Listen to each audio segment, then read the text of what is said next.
Hey everyone, want to start using iPhone emojis on your iPhone?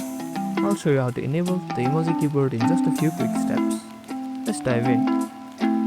First, go ahead and open a settings app.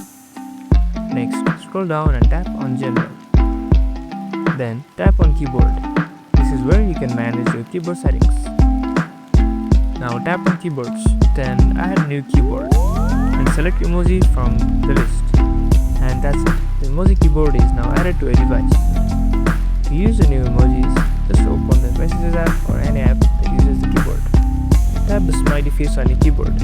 And now you have all your favorite iPhone emojis ready to go. To switch back and forth between your regular keyboard and the emojis, just tap the globe icon on your keyboard.